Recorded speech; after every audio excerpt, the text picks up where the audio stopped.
अस्सलाम वालेकुम जी, welcome to safe haven forex. और काफ़ी टाइम बाद एक और वीकली फॉरेक्स एनालिसिस वीडियो में आप सबका खुश आमदीद। चलें जी, स्टार्ट करते हैं हम अपने डॉलर इंडेक्स से। और 1 वीक के टाइम फ्रेम में अगर हम देखें तो हमें ये चीज़ नज़र आ रही है कि डॉलर इंडेक्स बुलिश है।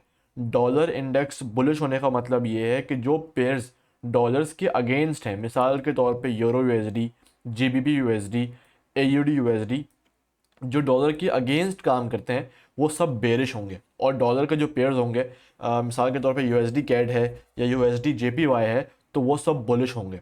जब भी डॉलर इंडेक्स हमारा जो है ना वो बुलिश होगा ना, तो ये जो पेयर्स है ना जिसमें यूएसडी पहले लिखा हुआ होता है, ये पेयर्स बुलिश होते हैं। और जो डॉलर के अगेंस्ट होते हैं वो सारे बेरिश होते हैं, जैसे यूरो यूएसडी है, जीबीपी है, और इसके अलावा एक्स यूएसडी है। लेकिन गोल्ड अपने ही हिसाब से काम करता है, आप सबको मालूम है, तो इसलिए गोल्ड को हम ज़्यादा डॉलर इंडेक्स के ऊपर नहीं देखते। हम जनरली गोल्ड को जो है ना सिर्फ और सिर्फ मार्केट स्ट्रक्चर प्राइस एक्शन के ऊपर देख रहे होते हैं। तो खैर, अभी हमारा डॉलर इंडेक्स जो है ना सुपर बुलिश हुआ हुआ है। और अब हम जाते हैं और यूरो यूएसडी देखते हैं कि यूरो यूएसडी में मार्केट क्या बता रही है। अच्छा, दूसरी चीज़ एक और ये है, वो ये है कि अभी न्यूज़ ये आई है कि जो ग्लोबल सिचुएशन चल रही है, इस दौरान में ईरान ने ये बात कही है कि जिन एक कंट्री को भी अपना ऑयल हॉर्मूज़ के जो है ना वहाँ से गुजारना है, पोर्ट से, हॉर्मूज़ का जो पोर्ट है जहाँ पे ईरान ने सारी की सारी ऑयल शिप्स को रोका हुआ है, तो ईरान ने एक कंडीशन रखी है कि जो भी कंट्री चाइनीज़ येन में जो है ना अमाउंट पे करेगी उनको डॉलर में मना किया है, यानी कि डॉलर का बाइकआउट चल रहा है। तो जो भी कंट्री चाइनीज़ यॉन के अंदर जो है ना पेमेंट करेगी, तो उनकी शिपमेंट जो है ना हॉर्मूज़ के पोर्ट से बाईपास हो सकती है। इसका मतलब ये है कि मंडे से हमें डॉलर बेरिश, यानी जो हमने अभी डॉलर इंडेक्स देखा है वो हमें बेरिश देखने को मिल सकता है। अगर ये न्यूज़ सस्टेन कर जाती है और बहुत ज़्यादा वायरल हो जाती है ना, तो स्टॉक मार्केट हो या फिर फॉरेक्स हो, यहाँ पे जो है ना पैनिक शुरू हो जाता है। तो अगर अब चाइनीज़ जॉन में ट्रेडिंग होगी, और ट्रेडिंग का मतलब ये है कि ऑयल वगैरह की जो ट्रेडिंग है वो उसमें फिजिकल कैश है या ऑनलाइन कैश जो है वो अगर वो यॉन के अंदर जाएगा, तो डॉलर की वैल्यू बहुत ज़्यादा गिरने वाली है। क्योंकि डॉलर एक सिंगल ऐसा जो है ना यूनिट है जिस पर पूरी दुनिया ट्रेड करती है। मैं अभी बात कर रहा हूँ फिजिकल गुड्स की, जैसे ऑयल वगैरह फिजिकली जो पेमेंट वगैरह होती है वो डॉलर में होती है, ताकि जो है ना वर्ल्ड में जो है ना एक सस्टेनेबिलिटी रखी जा सके।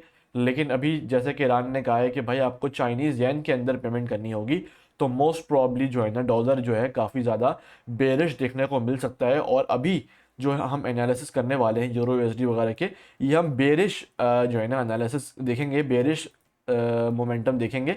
लेकिन अगर डॉलर बेरिश हो जाता है तो यूरो यूएसडी वगैरह बुलिश हो जाएंगे। तो फिर हम मंडे को जो है ना फेसबुक के ऊपर अपने न्यू एनालिसिस शेयर कर देंगे। अगर मार्केट इस लेवल का ब्रेक करती है, 1 आवर का चेंज ऑफ करेक्टर होता है बुलिश, तो फिर हम बुलिश एंट्रीज देखेंगे।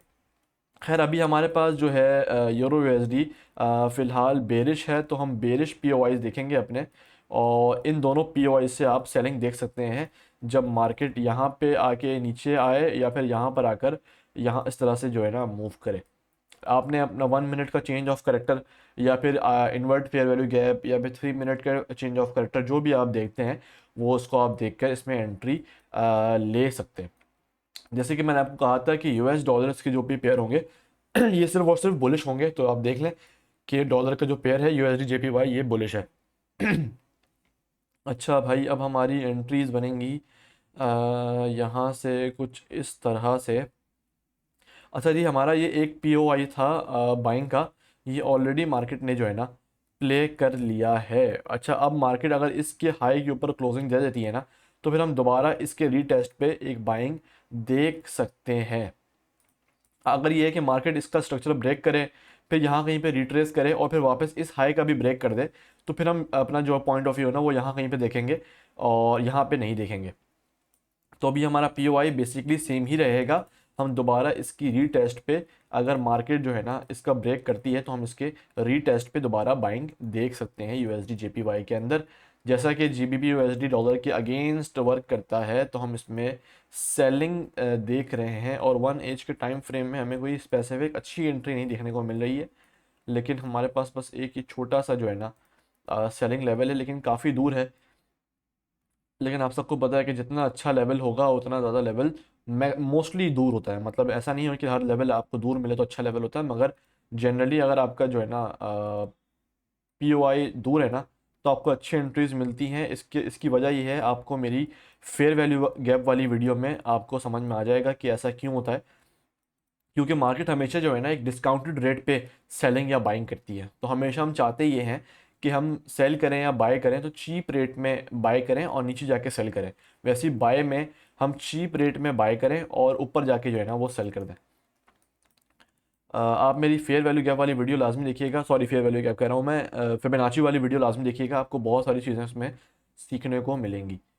अच्छा, बाकी AUD USD में हमारा एक ये जो है ना सेलिंग POI है और एक ये सेलिंग POI है। मार्केट जब रीटेस्ट करें इन लेवल्स का तो आपने यहाँ से बाइंग देखनी है। अच्छा भाई, अब USD कैड के अंदर भी हमारे पास एक POI है, मगर जो है ना जो ज़्यादा अच्छा पॉइंट ऑफ इंटरेस्ट है ना वही नीचे वाला है।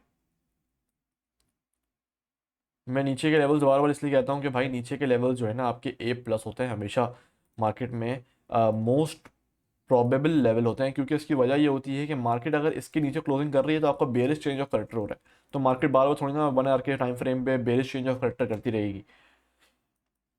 तो इसलिए वो वाले लेवल्स बड़े अच्छे काम करते हैं।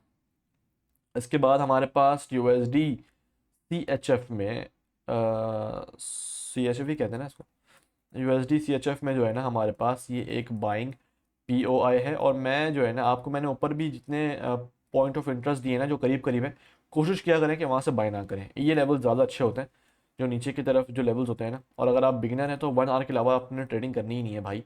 मैं खुद नहीं करता हूँ ट्रेडिंग 1 आवर से नीचे, तो आपने भी नहीं करनी है, कोशिश करना है कि नहीं करनी अगर आप बिगिनर हैं तो।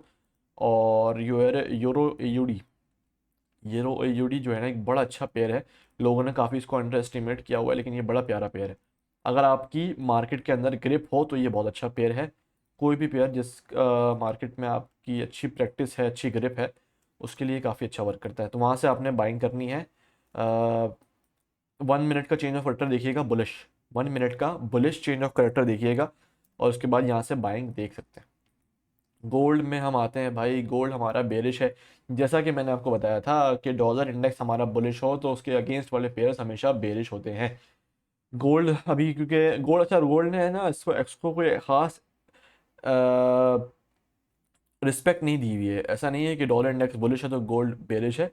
गोल्ड एक जो है ना मैक्सिमम अपने प्राइस पर है। ये 5,400 तो खैर एक्सट्रीम पॉइंट था ना, लेकिन अभी 5,000 भी जो है ना एक्सट्रीम पॉइंट है गोल्ड का।